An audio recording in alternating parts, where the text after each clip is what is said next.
Wah, kalau kita ngaji hadis tanpa ngaji fikih, akhirnya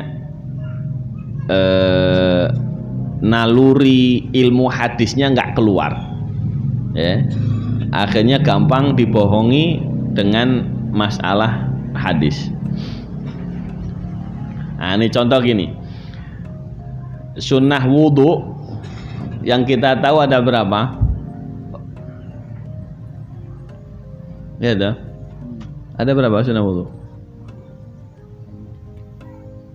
Hah? Khilaf baina thalaba. Nah, itu kalau tahu, oh dari Safinah 10, di Muqaddimah Hadrami ada sekian, nanti di Minhajul Qawim ada Minhajul Thalibin ada 40, di Al-Aham begitu kita hitung sampai 70, ya. Nah, itu kalau didalilin semua ya ruwet ya. Ya. Nah, contoh membasuh menyela-nyela jenggot. Menyela-nyela jenggot gimana? Begini atau begini atau begini? Ayo. Gimana menyela-nyela jenggot?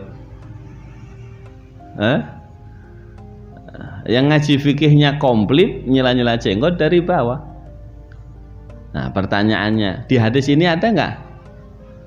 Nggak ada. Di Bulughul Maram coba cek, ada nggak? Nggak ada. Nah, terus pertanyaannya, apakah kalau nggak ada di Bulughul Maram berarti nggak ada hadisnya? Oh, nggak bisa disimpulkan begitu. Bulughul Maram cuma 1600 hadis paling banyak. Ada berapa kitab ahkam? Kitab hadis al-ahkam, banyak ulama ngarang hadis ahkam, ya. Habis itu orang nggak pernah ngaji Bulughul Maram, nggak pernah ngaji Bukhari, Muslim, Kutubus Sittah, tahu-tahu, wah nggak ada dalilnya.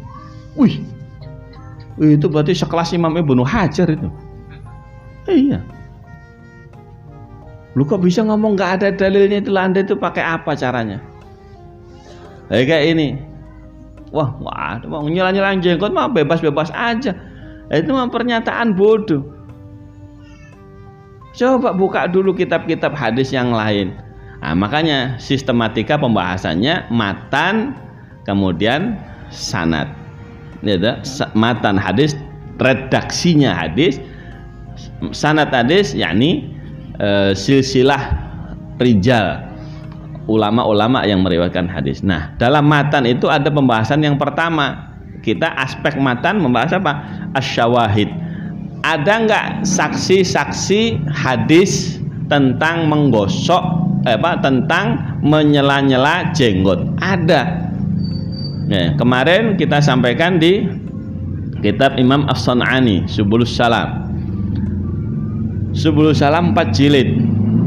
Cari yang lebih gede lagi. Baru ketemu banyak, ya.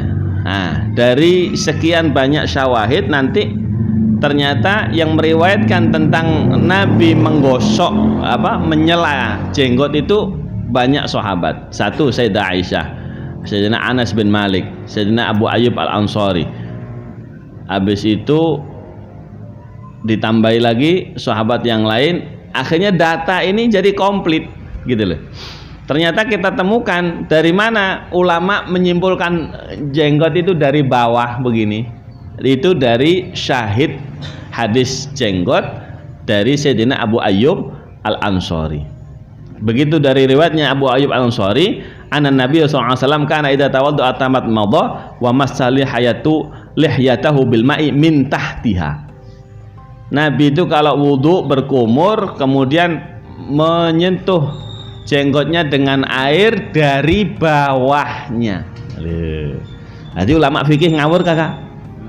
Kagak ngawur aja. Enak aja nunggu. Wah, kan kita ikut Quran hadis loh. Ulama ikut apa? Karmu dewe ngomong kayak gitu tuh. Mending kita ngaji Quran hadis. Kalau ngaji ulama, kan ulama nggak maksum, bisa salah. Ulama bisa salah. Situ salah kabeh.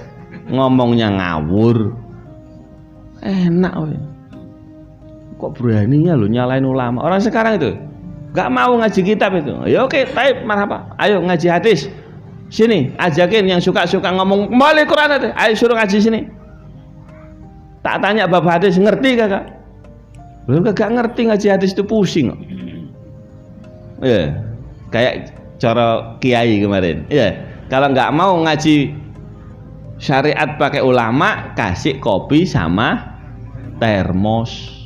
Langsung aja wis seruputan tuh kopi di termos. Kopi di termos pakai dituang ke cangkir, cangkir pakai dituang lagi ke lepek, itu baru bisa minum kopi enak. Lah kita bisa ibadah enak pakai Quran hadis, alah ngibul, nipu itu. Nah sekarang itu betapa banyak penipu-penipu kayak gini, ya nipu orang awam. Nah itu yang disebut sama Rasulullah, yumariya bihis sufaha. Dia belajar hadis tapi untuk membodoh-bodohi ahli hadis. Membodoh-bodohi orang yang bodoh, yang nggak ngerti hadis. Ayo coba yang mana yang biasa tanya dalil sini, terus di sini. Ayo. Tak tanya bab sanad, bab inilah liar ke. Kalau paling ditanya punya kitab hadis nggak? Paling Mbah Google. Ini kan penyakit kayak gini nih.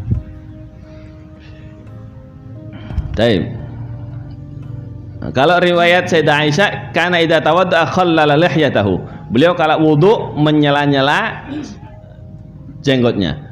Sama, tidak tahu caranya. Apa begini, dipegang tok begini, ya, atau dari depan begini, atau dari samping, atau dari bawah. Satu tangan atau dua tangan?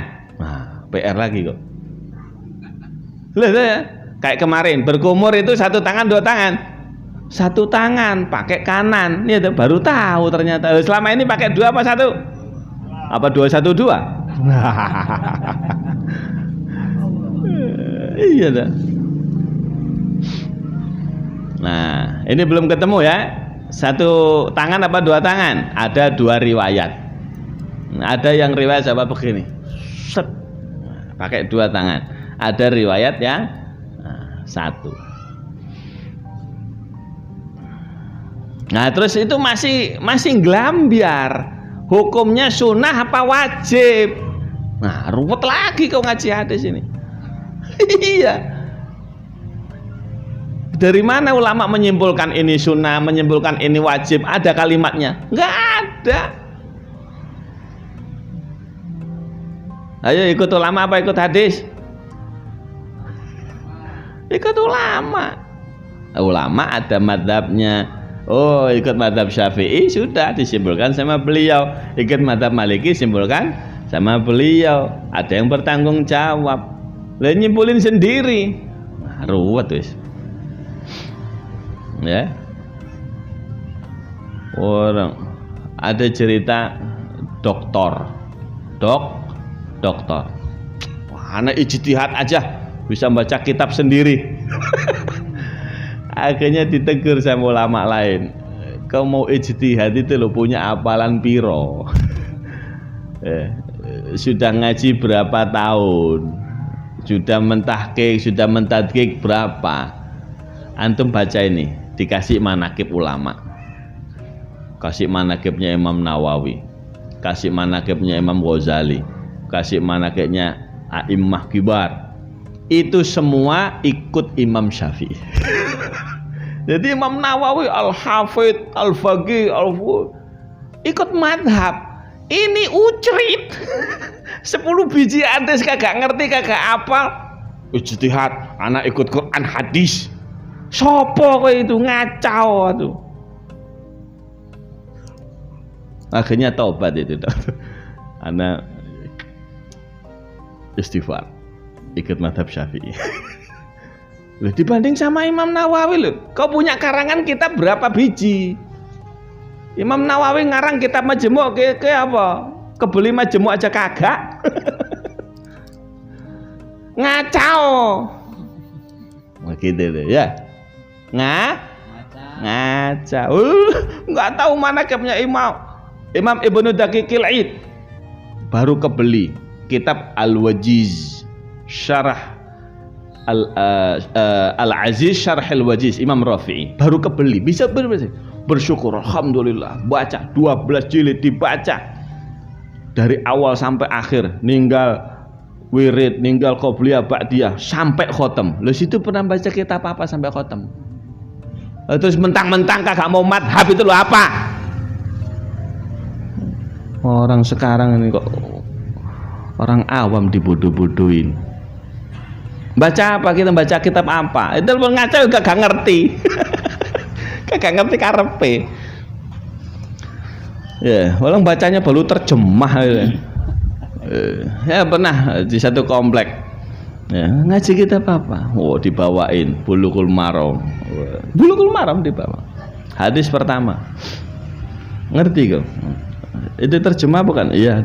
Ayo baca.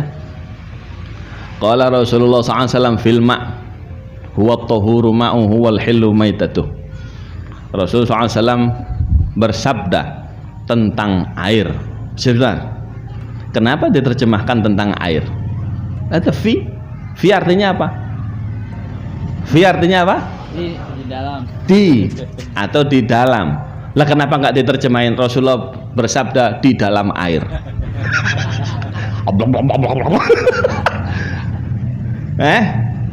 Rasulullah bersabda di dalam. Nah, kenapa diartikan tentang itu? Berarti salah dong menerjemahkan fi. Itu gimana proses penerjemahannya? Plungu nggak bisa ngejawab. Itu penerjemah hadis itu harus tahu asbabul wurudnya hadis, apa sebabnya Rasulullah bersabda demikian, syawahidnya hadis, adakah sahabat-sahabat yang lain yang membahas topik yang sama.